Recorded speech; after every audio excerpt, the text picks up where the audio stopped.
আসসালামু আলাইকুম এভরিওয়ান, কেমন আছো তোমরা সবাই? আজ তোমাদের সাথে শেয়ার করব এই গর্জিয়াস শাড়ি লুকটা। এই লুকটা তোমরা ঈদের দিন যে কোনো ব্লু বা পিঙ্ক আউটফিটের সাথে ক্যারি করতে পারো। তার সাথে সাথে তোমরা যে কোনো বিয়ে বাড়িতেও কিন্তু এই লুকটা ক্রিয়েট করে যেতে পারো, ভীষণই ভালো লাগবে। আজকের এই মেকআপ লুকটার জন্য আমি চুজ করেছি রয়্যাল ব্লু আর পিঙ্কের কম্বিনেশনে একটা বেনারসি শাড়ি। এই বেনারসিটা আমার আইব্রো ভাতের বেনারসি, যেটা আমি 6 বছর পর আবার পরলাম। তো যাই হোক, চলো মেকআপ লুকটা আমি কিভাবে ক্রিয়েট করেছি সেটা দেখে নাও। ফেসটা ক্লিন করে টোনার আমি অ্যাপ্লাই করে নিয়েছিলাম অফ ক্যামেরাতে। দেন আমি এখানে দেখো পন্ডসের একটা ময়শ্চারাইজার অ্যাপ্লাই করছি। তোমরা তোমাদের কাছে থাকা যে কোনো ময়শ্চারাইজার এখানে ইউজ করতে পারো। তোমাদেরকে একটা কথা বলি, আমি এই ময়শ্চারাইজারটা অ্যাকচুয়ালি উইন্টারের জন্য নিয়েছিলাম, এখনো শেষ হয়নি, সে কারণে আমি ইউজ করে নিচ্ছি। অ্যাপ্লাই করে নিচ্ছি এলিয়েটিনের এই প্রাইমারটা। মেকআপকে লং লাস্টিং করার জন্য একটা প্রাইমার কিন্তু অবশ্যই ইউজ করবে। আর হ্যাঁ, প্রাইমার পুরো মুখে অ্যাপ্লাই করার কোনো প্রয়োজন নেই। পার্টিকুলারলি তোমার ফেসে যে যে জায়গাগুলোতে ওপেন পোর্সের প্রবলেম আছে সেই জায়গাগুলো অ্যাপ্লাই করে হাত দিয়ে এইভাবে ব্লেন্ড করে নেবে। ফেসে যে pimple mark and dark circle আছে সেটা আমি হাইড করে নিচ্ছি ফরএভার 52 এর কনসিলার প্যালেট থেকে এই শেডটা। আমি কিন্তু দেখো আমার ডার্ক সার্কেলটা হাইড করার জন্য একেবারে অরেঞ্জ ক্যারেক্টার ইউজ করছি না। আমার স্কিন টোন থেকে 2 শেড ডার্ক একটা শেড নিয়ে দেখো আমি আমার যে ডার্ক সার্কেলটা আছে সেটা হাইড করে নিই। তোমার ডার্ক সার্কেল আছে মানেই যে সেটা তোমাকে অরেঞ্জ ক্যারেক্টার দিয়েই হাইড করতে হবে এরকমটা কিন্তু একেবারেই নয়। তোমার স্কিন টোন অনুযায়ী তোমাকে ক্যারেক্টার ইউজ করতে হবে। তোমার স্কিন টোন যদি ডার্ক হয় সেক্ষেত্রে তুমি অরেঞ্জ ক্যারেক্টার ইউজ করতে পারো। তোমার স্কিন টোন যদি হয় মিডিয়াম সেক্ষেত্রে তুমি ইউজ করতে পারো পিচ শেডের ক্যারেক্টার। আর স্কিন টোন যদি ফেয়ার হয় সেক্ষেত্রে পিঙ্ক শেডের ক্যারেক্টার ইউজ করতে পারো। ফাউন্ডেশনের জন্য আমি নিয়েছি সুগার আর পিএসির ফাউন্ডেশন, তার সঙ্গে আমি মিক্স করে নিচ্ছি পিএসির একটা স্ট্রোব ক্রিম। অ্যাকচুয়ালি আমার কাছে না আমার এক্স্যাক্ট স্কিন টোনের একটাও ফাউন্ডেশন নেই। যে কটা আছে হয় স্কিন টোন থেকে ডার্ক অথবা স্কিন টোন থেকে একটু বেশি ফেয়ার। তো অলওয়েজই আমাকে মিক্স অ্যান্ড ম্যাচ করেই ফাউন্ডেশন অ্যাপ্লাই করতে হয়। তো যাই হোক, এখানে আমি ফাউন্ডেশনটা স্প্যাচুলার সাহায্যে অ্যাপ্লাই করে নিয়েছি। দেন একটা ড্যাম বিউটি ব্লেন্ডার দিয়ে খুব ভালোভাবে ব্লেন্ড করে নেব।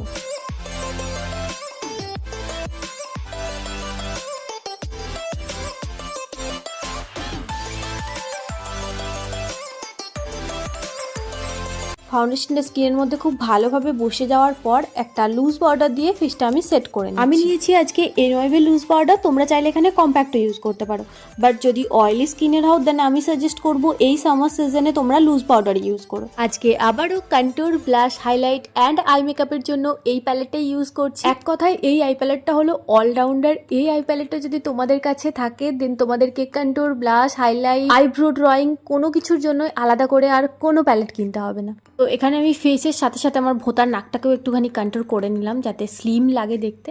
তো এবার আমি অ্যাপ্লাই করে নিচ্ছি এই শেডটা অ্যাজ মাই ব্লাশ। আর এখানে আফটার অ্যাপ্লিকেশন তোমরা ব্লাশের শেডটা দেখবে কতটা ন্যাচারাল লাগছে দেখতে। আফটার অ্যাপ্লিকেশন ফিনিশিংটা জাস্ট দেখো, যে কোনো হাই এন্ড ব্র্যান্ডের থেকে কোনো অংশে কম। আর জানি না কেন যতই ব্লাশ অ্যাপ্লাই করি না কেন আমার মনে হয় যে কম হয়ে গেছে। কিছুক্ষণ পরপরই মনে হয় যেন ব্লাশের একটু করে টাচ আপ দিতে থাকি। তো বকবক করতে করতে এখানে আমার বেস মেকআপ কমপ্লিট। বেসটা আমি সেট করে নিচ্ছি সুইস বিউটি মেকআপ ফিক্সার দিয়ে।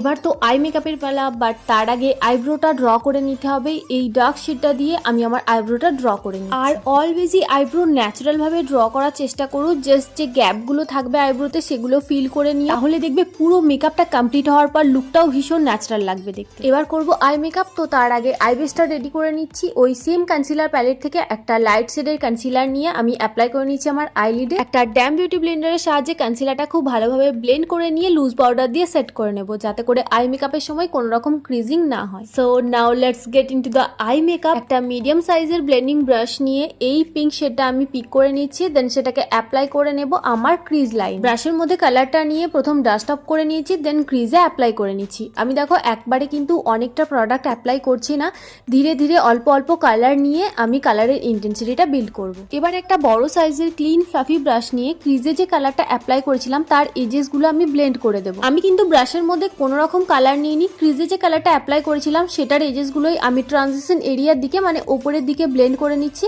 তাহলেই দেখবে একটা লাইট শেড অলরেডি ক্রিয়েট হয়ে গেছে। এই ব্ল্যাক শেডটা একটা ব্রাশের মধ্যে পিক করে সেটা আমি অ্যাপ্লাই করে নিচ্ছি আমার ক্রিজ। কালারটা প্রথমে আমি জাস্ট ক্রিজের মধ্যে প্লেস করে নিচ্ছি। দেন একটা বড় ফ্লাফি ব্রাশের সাহায্যে আমি পিঙ্ক শেডের সঙ্গে ব্ল্যাক শেডটা খুব ভালোভাবে ব্লেন্ড করে নেব যাতে কোনো রকম হার্শ লাইন না থাকে। এবার আমি করব কাট ক্রিজ। তো তার জন্য আমি প্রথমে লিডের মধ্যে হালকা করে একটু কনসিলার অ্যাপ্লাই করে নিয়েছি। দেন এভাবে উপর দিকে তাকালেই দেখো কনসিলারটা যেখানে টাচ হচ্ছে সেখান পর্যন্ত আমি একটা গাইডলাইন পেয়ে যাচ্ছি। এবার ছোট ছোট স্ট্রোক নিয়ে আমি ধীরে ধীরে ইনার কর্নার অবধি গাইডলাইনটা নিয়ে আসবো, তাহলেই দেখো একটা ভীষণই সুন্দর আর ক্লিন কাট ক্রিজ ক্রিয়েট হয়ে যায়। একটা ফ্ল্যাট ব্রাশের সাহায্যে প্রথম যে পিঙ্ক শেডটা আমি নিয়েছিলাম ওই সেম পিঙ্ক শেডটা নিয়ে আমার আউটার কর্নারে দেখো জাস্ট আমি প্লেস করে দিচ্ছি। আমি কিন্তু ড্র্যাগ করছি না বা ব্লেন্ড করছি না, জাস্ট প্লেস করে দিচ্ছি কালারটা। अगेन আমি ওই সেম ফ্ল্যাট ব্রাশের মধ্যে এই রয়্যাল ব্লু ম্যাট শেডটা নিয়ে অ্যাপ্লাই করে নিচ্ছি আমার লিডে, মানে ইনার কর্নার থেকে মিড লিড পর্যন্ত। আজকের এই কালারফুল আই লুকটা আমি একটা রয়্যাল ব্লু অ্যান্ড পিঙ্ক কালারের শাড়ির সাথে পেয়ার আপ করেছি। তোমরা কিন্তু রয়্যাল ব্লু কালারের যে কোনো গাউন বা সালোয়ার স্যুটের সাথেও ক্যারি করতে পারো, ভীষণই স্টানিং লাগবে, ভীষণই ভালো লাগবে লুকটা। আর আজকের আই লুকটাও কিন্তু ভীষণই ইজি আর simple, just pink, black and blue এই তিনটে শেড দিয়ে আজকের এই স্টানিং আই লুকটা ক্রিয়েট হয়ে গেছে। তোমরা চাইলে এরকম ম্যাটই রাখতে পারো, বাট আমি এখানে একটুখানি রয়্যাল ব্লু কালারের গ্লিটার অ্যাড করব। ওয়াটার লাইন অ্যান্ড টাইট লাইনে আমি অ্যাপ্লাই করে নিচ্ছি এখানে সুগারের কাজলটা আমি খুব ভালোভাবে স্মাজ করে নিচ্ছি একটা ছোট ব্লেন্ডিং ব্রাশের সাহায্যে। পিঙ্ক শেডটা একটা স্মল ব্লেন্ডিং ব্রাশের মধ্যে নিয়ে সেটা আমি কাজলের ঠিক নিচে রেখে খুব ভালোভাবে স্মাজ করে নিচ্ছি, যাতে লোয়ার ল্যাশ লাইনে একটা স্মোকি এফেক্ট আসে।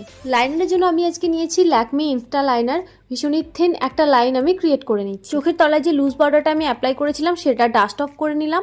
আর আজকে আমি ইনার কর্নারে হাইলাইটের জায়গায় অ্যাপ্লাই করেছি এই সিলভার গ্লিটারটা। দেখো আই মেকআপটা কতটা সুন্দর লাগছে গ্লিটারটা অ্যাজ আ হাইলাইটার ইউজ করার পর। এই শেডটা দিয়ে আমি আমার ফেসের হাই পয়েন্টসগুলো হাইলাইট করে নিচ্ছি।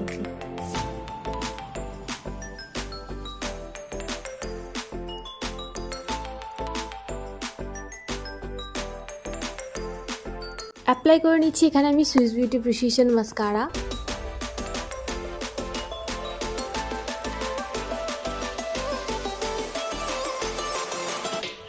লিপস্টিক পরার আগে আমি মার্সের একটা লিপ লাইনার দিয়ে আমার লিপটা ড্র করে নিয়েছিলাম। মেবি কোনো কারণে হয়তো এই ক্লিপটা রেকর্ড হয়নি, যাই হোক লিপস্টিকের জন্য আমি মামাআর্থের একটা লিপস্টিক এখানে ইউজ করেছি।